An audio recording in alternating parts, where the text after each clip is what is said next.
décision a été réfléchie, mais elle est prise. C'est donc très tôt, sans pour autant totalement préjuger de la décision qui appartient au congrès de notre mouvement, qui aura lieu en 2021, que j'ai fait part de ma volonté de préparer la présidentielle. 2 ans et demi avant l'échéance, Marine Le Pen se lance officiellement dans la course vers l'Élysée pour rejouer le duel perdu de 2017. Emmanuel Macron ayant lui-même lancé la campagne présidentielle, je ne le laisserai pas courir tout seul.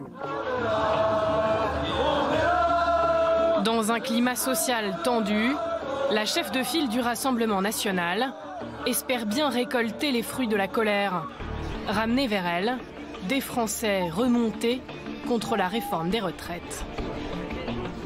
De toute façon, moi, j'envisage immédiatement sur la réforme des retraites. Tout de suite, en 2022, si je suis élu, de supprimer cette retraite par points et revenir à un système qui est parfaitement viable, contrairement à ce que raconte le gouvernement. Une nouvelle fois, Marine Le Pen veut jouer le face-à-face avec le président de la République. Macron, Le Pen, ils se sont choisis l'un l'autre comme meilleur ennemi. La frontière véritable qui traverse l'Europe est celle aujourd'hui qui sépare les progressistes des nationalistes.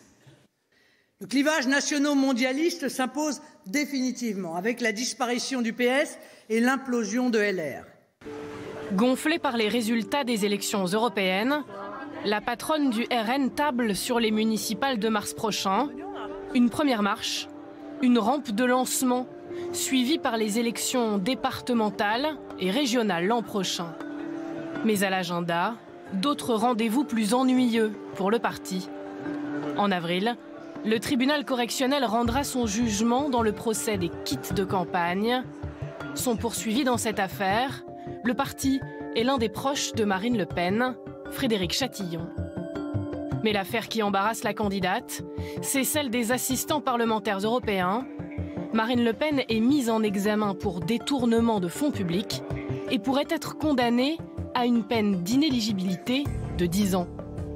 Évidemment, nous irons nous expliquer là où nous devons nous expliquer, mais comme nous n'avons rien à nous reprocher, rassurez-vous et rassurons nos électeurs, Marine Le Pen ne sera pas inéligible, elle sera au rendez-vous 2022. Effectivement, je pense qu'elle sera élue.